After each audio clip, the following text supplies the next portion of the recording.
Et début de tournage, sachez-le, terraformer Mars avec des bombes nucléaires. Et salut la compagnie et bienvenue dans ce nouvel épisode de Sachez-le, la version courte des épisodes d'Allez savoir. J'espère que tout va bien dans vos chaumières. Aujourd'hui, nous allons revenir sur une idée de ce cher Elon Musk, rendre Mars un peu plus vivable en la bombardant de bombes nucléaires. Alors vu le personnage, vous m'excuserez, mais je pense que c'est un énième projet voué à l'échec. Puis bon, rendre Mars vivable avec des bombes nucléaires, ça fait pas très écologique, non? Alors ne commençons pas à tout mélanger et à dire n'importe quoi. Si vous ne le savez pas, Elon Musk est un multimilliardaire entrepreneur et ingénieur né en Afrique du Sud. Il deviendra plus tard canadien puis américain. Il est notamment à l'origine de deux compagnies connues, on va dire mondialement, Tesla et SpaceX. Il est également sur d'autres projets, mais un peu moins connus.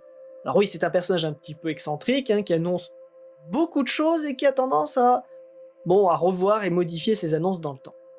Et aujourd'hui, nous allons revenir sur son envie de rendre Mars quelque plus vivable en y envoyant des bombes nucléaires. Des scientifiques ont pris cela très au sérieux et se sont lancés dans des recherches et études approfondies, et comme vous vous en doutez, nous allons plus amplement vous en parler.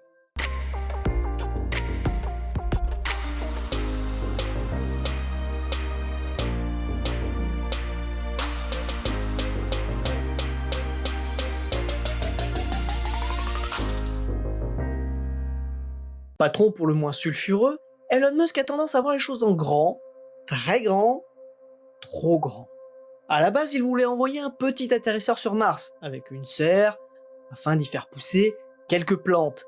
Mais ne trouvant pas de lanceur à un prix raisonnable, il décide qu'il va créer son propre lanceur et fonde la compagnie SpaceX. Après des débuts compliqués, SpaceX offre aujourd'hui des lancements moins chers que la concurrence grâce notamment à la réutilisation. La partie de la fusée revient se poser, et après un peu de maintenance, peut revoler. L'entreprise va exploiter son lanceur au maximum, notamment grâce à la Falcon Heavy, un lanceur lourd composé du lanceur un peu plus léger. Elon a également annoncé un autre projet qui va changer de nom plusieurs fois. Un vaisseau capable d'aller sur Mars et de revenir avec des hommes à son bord. Un projet fou, mais qui prend forme. Récemment, Elon Musk a présenté le premier prototype à l'échelle. Elon Musk et son entreprise SpaceX ont su par le passé démontrer leur crédibilité. Alors quand en 2015, Elon Musk annonce vouloir terraformer Mars, cela fait parler. En effet, Mars est à la fois très loin, mais aussi très proche compte tenu de l'immensité de l'espace. La planète rouge pose plusieurs problèmes, mais son atmosphère n'est pas ce qu'il y a de mieux. Principalement composée de dioxyde de carbone, celle-ci est fine, peu dense, et donc difficilement vivable pour l'homme. Parlons aussi des températures, car elles sont pas géniales. Elles oscillent entre moins 143 degrés Celsius et 20 degrés. Avec une moyenne à moins 63 degrés Celsius. Si on comprend rapidement que si l'on pouvait modifier un peu l'atmosphère et le climat de Mars, cela pourrait rendre les choses beaucoup plus simples. Il faudrait commencer par épaissir cette atmosphère, ce qui permettrait pourquoi pas de monter les températures, et dans le meilleur des mondes avoir de l'eau liquide. Pour cela, Elon Musk propose depuis quelques années d'envoyer à des endroits spécifiques de la planète des bombes nucléaires. En effet, le sud de la planète contient des calottes de glace principalement composées de CO2. Quant au pôle Nord, la glace est principalement composée d'eau et de CO2.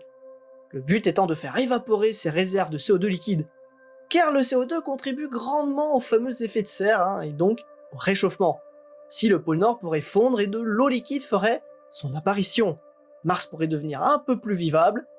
Et ça c'est le plan, disons-le, théorique d'Elon Musk, parce qu'en réalité, deux scientifiques de l'université du Colorado et du nord de l'Arizona se sont penchés sur le sujet en 2018. Ils ont utilisé des données des satellites et rovers ayant étudié notre voisine rouge.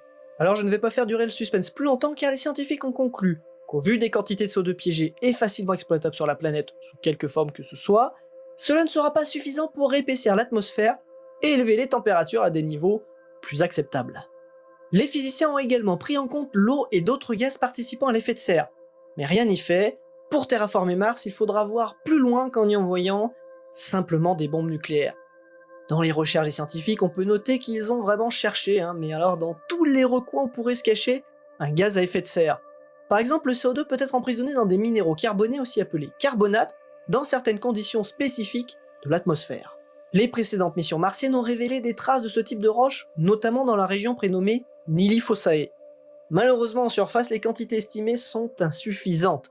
En profondeur, par contre, il se pourrait qu'éventuellement, les quantités soient suffisantes, mais l'extraction pourrait être compliquée, très compliquée et donc trop coûteuse.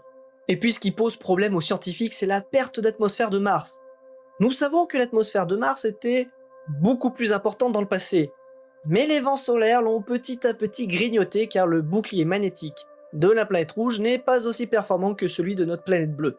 Ainsi, l'atmosphère perdue ne s'est pas solidifiée ou cachée dans le sol, mais dérive tout simplement dans l'espace. Impossible donc de récupérer cette atmosphère perdue. Donc même si nous trouvons un moyen d'augmenter sensiblement l'atmosphère de Mars, sur le long terme, cela ne sera peut-être pas très viable. Bon. En résumé, les scientifiques estiment qu'il faut un bar de CO2 pour rendre plus vivable Mars. Avec les glaciers, les roches carbonées à la surface et divers réservoirs de CO2 facilement accessibles, on pourrait libérer potentiellement, attention, 20 millibars de CO2. Pour information, la pression de Mars actuellement est d'environ 6 millibars. Alors on pourrait sensiblement l'augmenter, mais on reste très loin des 1000 millibars attendus. Nous avons une réserve de CO2 potentiellement intéressante dans le sol, mais trop complexe à aller chercher et sans certitude sur la quantité exacte qu'on pourrait extraire. Bref, nous sommes très loin du compte. Les physiciens attendent d'ailleurs 2 missions martiennes prévues pour 2020, le programme ExoMars de l'Agence spatiale européenne et le prochain rover de la NASA, afin de pouvoir affiner quelque peu leurs chiffres, mais n'espérez pas un miracle, la terraformation de Mars sera compliquée, si tant est qu'elle soit possible. Et voilà, qu'est-ce que je disais? Encore un milliardaire qui veut jouer aux apprentis sorciers. Alors je n'irai pas jusque là, mais il est vrai qu'Elon Musk a parfois tendance un peu à... Voilà quoi, bon là il va devoir réviser sa copie, car il faut pas oublier quand même qu'il vend des t-shirts et autres slogans afin de pousser au bombardement nucléaire de Mars. Mais si cela n'aide pas grand chose, il vaudrait mieux dépenser cet argent et cette énergie pour trouver une autre solution, qui, comme on l'a dit, si elle existe bien sûr. Bref, bon courage à tous les ingénieurs de SpaceX dans leur quête de Mars, nous suivons cela de près avec très grand intérêt, mais n'oublions pas de prendre un peu de recul car il y a tout un tas de contraintes qui sont encore à résoudre avant de poser le pied sur la planète rouge. Et alors terraformer notre voisine aura du sens quand nous serons déjà capables d'y aller. Bref, merci à vous de nous avoir suivis. Et n'hésitez pas à mettre les pouces en l'air ou les pouces vers le bas, de commenter, de partager, de vous abonner et de cliquer sur la cloche. Merci à vous. Allez, on va lui souhaiter un bon courage quand il va prendre la nouvelle, puis j'ai envie de dire, au pire, un Mars, et ça repart. Merci à vous. Bon tournage.